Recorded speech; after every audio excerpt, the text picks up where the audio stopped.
Selamat pagi semuanya. Assalamualaikum warahmatullahi wabarakatuh. Perkenalkan, saya Arif Mustaba dari Fakultas Ilmu Agama Islam, Program Studi Hukum Keluarga Islam Angkatan 2022. Nah, teman-teman sekalian, pagi hari ini kita akan membahas isu yang sangat menarik, isu yang sangat familiar di zaman sekarang, yaitu isu tentang perkawinan anak. Nah, teman-teman, apa sih isu perkawinan anak itu? Bagaimana kita bisa menanggapinya? Bagaimana kita bisa memberikan yang namanya pemahaman tentang hal tersebut? Nah, kali ini, di pagi hari ini, saya tentunya tidak akan sendirian membahas terkait isu dari pernikahan anak ini atau perkawinan anak ini. Nah, saya di sini dengan narasumber yang sangat luar biasa, dosen kita semuanya, guru kita, yaitu Dr. Maulidia Mulyani, SHMH. Apa kabarnya Ibu? Baik, Alhamdulillah. Okay. Ibu, kan sekarang lagi banyak nih isu ya di media sosial apapun itu gitu kan ya, baik di Instagram ataupun TikTok gitu, isu tentang perkawinan anak gitu Bu. Nah, menurut Ibu sendiri nih, isu perkawinan anak di Indonesia itu sebetulnya seperti apa sih dan kenapa itu terjadi gitu Bu? Seperti itu Bu. Oke, mungkin sebelum kita membahas sebenarnya isunya itu seperti apa gitu, mungkin kita lihat dulu nih sebenarnya sejarahnya tuh di Indonesia seperti apa gitu. Nah, kalau misalnya kita mau ngelihat ke sejarah gitu ya, untuk teman-teman semuanya, sejarahnya itu awalnya adalah ada putusan pengadilan gitu. Jadi ada putusan pengadilan di era Belanda yang putusannya itu isinya adalah membahas tentang adanya kekerasan dalam rumah tangga gitu. Tapi pada saat itu masih nggak tahu nih orang-orang kalau ini tuh ternyata bentuknya adalah kekerasan dalam rumah tangga. Setelah dicek sama pengadilan Belanda pada saat itu ternyata yang mengalami kasus tersebut itu bukan anak-anak, tapi adalah seorang istri yang ternyata si istri itu dia itu masih usianya anak-anak gitu. Maka kemudian waktu itu pengadilan di era Belanda itu kaget gitu. Ini kok bisa ada tiba-tiba anak-anak kemudian menikah gitu. Nah, dari situlah kemudian tren-tren itu muncul gitu. Tren-tren itu muncul, kemudian muncul juga di era Belanda itu tanda kutip bahwa oh ini nih banyak nih orang yang melakukan praktek perkawinan anak gitu. Nah, awal mulanya adalah itu juga ada sebenarnya risetnya di bukunya Marrying Young in Indonesia, karyanya Huko Hori gitu. Nah, terus kalau misalkan saya tidak salah ya Bu ya, saya membaca salah satu buku yang luar biasa gitu Bu, itu adalah Sejarah Perempuan di Indonesia. Nah, dalam buku itu dituliskan bahwa kenapa terjadinya perkawinan anak itu, teman-teman, ternyata di situ adanya tingkat atau kemiringan dari ekonomi keluarga tersebut, Ibu. Nah, kalau misalkan terjadi seperti itu bagaimana, Bu? Dari ekonomi mungkin, Bu ya? Nah, kalau misalnya dari ekonomi tadi, teman-teman, sebenarnya masalah ekonomi itu juga di dalam sejarah itu juga tercatat gitu, karena pada era Belanda, teman-teman, kalau kita mau mengulas lagi atau membaca, anak-anak ya, terutama perempuan itu mereka memang melakukan praktik perkawinan itu sendiri gitu. Nah, sementara nih yang laki-laki itu di era Belanda itu dipilihkan untuk mereka bekerja aja gitu. Kalau nggak bekerja, mereka ya misalnya ada di sektor pemerintahan atau misalnya mereka disekolahkan saja gitu. Nah, sehingga pada saat itu mungkin kalau kita membayangkan sedikit gitu ya, mereka itu atau misalnya orang-orang tua pada saat itu juga merasa terbebani juga ya gitu. Akhirnya ya kemudian oke, dinikahkan saja, karena harapannya ketika dinikahkan nanti kan laki-lakinya udah pada kerja, udah di sektor pemerintahan, kemudian ada yang sekolah, harapannya hidupnya juga lebih baik lagi. Mungkin gitu. Makanya terjadi mungkin ya kalau misalkan kita lihat perempuan-perempuan zaman dulu gitu Ibu ya, itu jarang sekali gitu perempuan itu yang mencapai pendidikan, contoh misalkan tingkat SMA atau kuliah S1, S2, S3 tuh mungkin udah tidak mungkin zaman dulu ya, karena mungkin terjadinya hal tersebut Ibu ya. Si prianya itu dianggap sudah mapan dan sudah bekerja di pemerintahan, kemudian supaya tidak menjadi beban untuk orang tua dari perempuan, itu dinikahkan supaya membantu yang namanya perekonomian itu. Iya, benar banget gitu.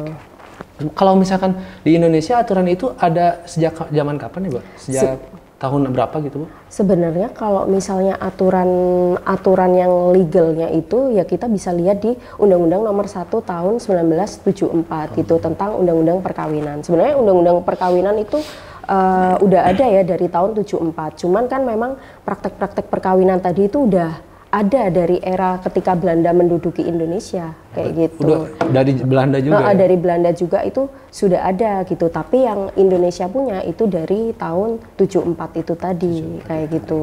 Nah kemudian terkait usia nikah ini kan kemudian karena apa dunia ini berkembang ya, jadinya ya udah naik lagi gitu ya teman-teman ya, dari yang 74 kemudian naik ke kalau nggak salah 2019 ya undang-undangnya ya. Nah undang-undang yang itu, baru gitu. Undang-undang yang baru ya terkait dengan batas usia anak itu sendiri untuk bisa kemudian melakukan atau misalnya melangsungkan perkawinan. Kemudian di Undang-Undang tahun 2019 itu dituliskan bahwa baik perempuan ataupun laki-laki itu kan mencapai usia 19 tahun itu ya. Nah, kemudian dispensasi apa sih kalau misalkan si anak ini tuh menikah di bawah usia tersebut Ibu? Gitu. Oke. Nah, kalau misalnya ada nih ya, kalau usianya misalnya dia di bawah 21 tahun gitu ya, mereka misalnya bisa meminta izin gitu ke orang tua. Tapi kalau misalnya di bawah 19 tahun, si anak-anak ini nih yang mau menikah itu tadi harus meminta izin ke pengadilan. Tapi bukan meminta izin ya, judulnya adalah melakukan permohonan. Permohonan yang namanya permohonan dispensasi kawin gitu, dispensasi perkawinan gitu. Jadi nanti bersama dengan orang tuanya mengajukan permohonan ke pengadilan. Nanti orang tuanya tuh Mas, kalau kita bayangkan tuh di dalam persidangan mereka akan dihadirkan orang tua ini gitu di dalam persidangan. Kemudian orang tua ini akan menjadi saksi gitu. Saksi dalam arti akan memberikan memberikan informasi ke hakim gitu bahwa oh anak saya ini bisa loh Pak Hakim menikah gitu karena misalnya dia bisa ini bisa itu gitu. Nanti hakim di dalam persidangan akan bertanya macam-macam gitu. Sehingga nanti tergantung nih hakim mengabulkan permohonan itu apa enggak. Kalau misalnya tidak dikabulkan ya tidak bisa menikah gitu. Kalau misalnya dikabulkan berarti ya dia bisa menikah gitu di KUA. Oke. Bu, kalau misalkan saya baca juga di sini Bu ya, terjadinya dispensasi anak itu ketika terjadinya mohon maaf mungkin hamil di luar nikah Bu, untuk yang namanya perempuan. Karena kan kebanyakan di usia SMA ataupun usia belasan tahun gitu Bu. Nah mungkin sikap dari orang tua itu harusnya seperti apa gitu Bu untuk meminimalisir hal tersebut gitu Bu? Iya, kalau misalnya masalah sikap orang tua ya tentu ya orang tua harus mengawasi gitu ya, mengawasi apalagi kalau zaman sekarang itu kan ya memang sudah luar biasa gitu ya. Jadi ya peran penting orang tua untuk selalu mengawasi tumbuh kembang anak gitu ya. Kemudian dia lagi dekat dengan siapa itu penting sih agar kita tahu gitu, bisa tahu gitu ini sedang dekat dengan siapa gitu. Terus misalnya kalau pergi-pergi gitu dia pergi kemana gitu agar ya takutnya dikhawatirkan kan menjadi hal-hal yang tidak diinginkan. Malah menjadi gitu. Bumerang gitu. Malah jadi itu gitu. Terus kan nikah ini adalah sesuatu yang disyariatkan Ibu ya. Berarti kan sesuatu yang disyariatkan itu baik tentunya awal mulanya mungkin Bu ya. Nah mungkin di zaman sekarang itu banyak sekali Bu ya kalau misalkan kita lihat di media sosial ataupun kita baca-baca artikel gitu Bu ya, orang-orang yang menikah muda itu atau nikah anak itu di usia belasan tahun, di sekitar usia 15-20 tahun itu banyak terjadi yang namanya di sini itu KDRT mungkin Ibu ya. KDRT dan juga ya yang paling dirugikan itu biasanya dari pihak perempuannya itu Bu. Nah mungkin sikap kita menyikapi hal tersebut itu seperti apa gitu Bu? Atau misalkan minimnya ilmu dari kedua pasangan ini atau seperti apa mungkin Ibu gitu? Oke. Kalau misalnya masalah KDRT kayaknya semuanya kompleks ya. Maksudnya semua usia kalau misalnya kita lihat masuk dalam perkawinan gitu ya memungkinkan gitu ya terjadi dengan yang namanya KDRT itu tadi. Tapi lagi-lagi usia itu tetap mempengaruhi bagaimana psikologis seseorang.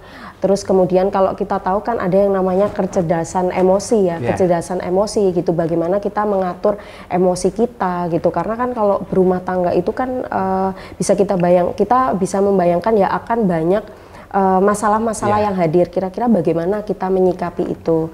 Nah, mungkin salah satu pertimbangannya naiknya usia tadi adalah hubungannya untuk dengan meminimalisir hal tersebut. Iya, mungkin hubungannya adalah dengan bagaimana kecerdasan emosi seseorang itu tadi gitu. Jadi dia bisa nggak mengatasi ini gitu. Misalnya dia dengan situasi seperti ini bisa nggak? Karena kalau misalnya terlalu muda sekali itu kan kadang apa ya istilahnya mungkin tantrum ya. Iya, masih jadi, tantrum.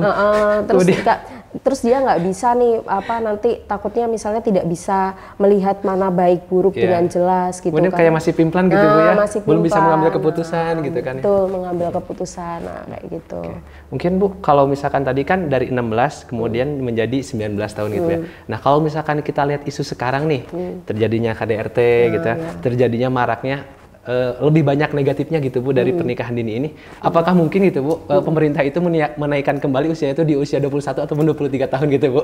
Nah itu ya gimana ya, ini itu untuk sebagai menolong sebetulnya gitu kan Bu ya, menyelamatkan gitu. Nah itu, ini tuh kayak perlu kita cross check lagi gitu. Sebenarnya pengaruh-pengaruh misalnya KDRT itu apa aja sih gitu ya.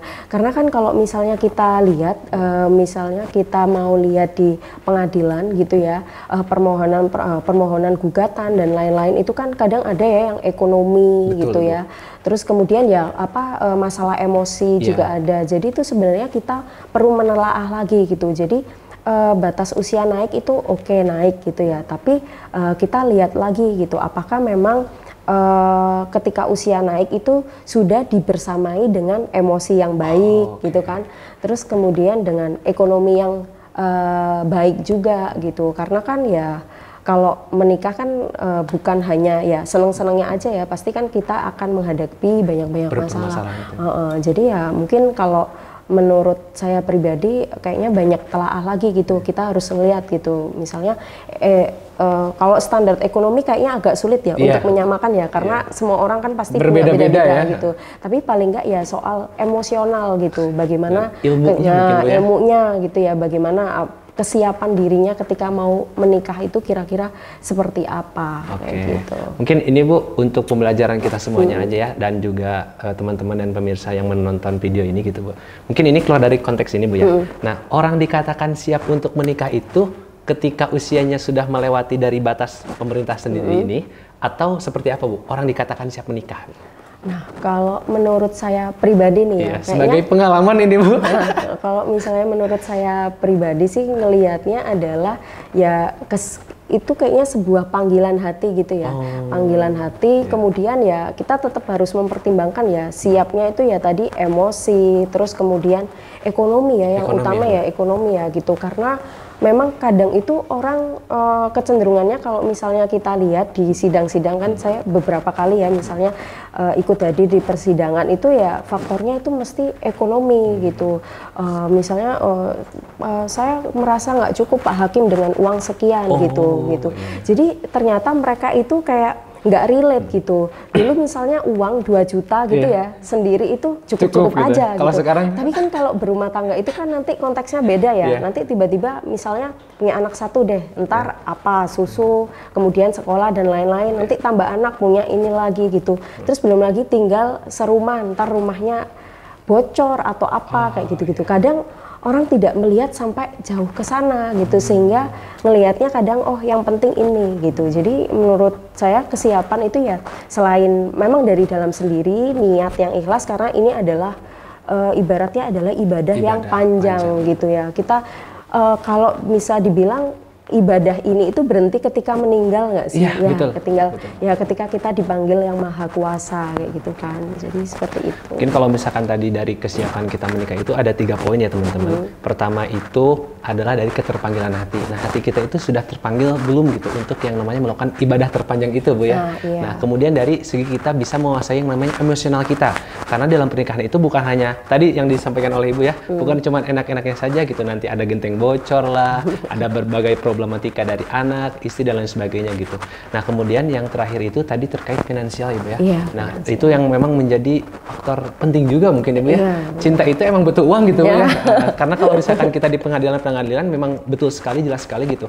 Yang ditanyakan itu adalah faktor ekonomi dari itu sendiri. Nah, mungkin Ibu terakhir untuk closing statement mungkin ya Bu, kesimpulannya itu dari isu perkawinan anak ini yang dapat diberikan ke pemirsa itu seperti apa mungkin Ibu? Mungkin kita nggak perlu kaget ya dengan isu perkawinan anak ini. Yang pertama adalah sebenarnya praktek ini udah ada gitu ya dari era Belanda gitu.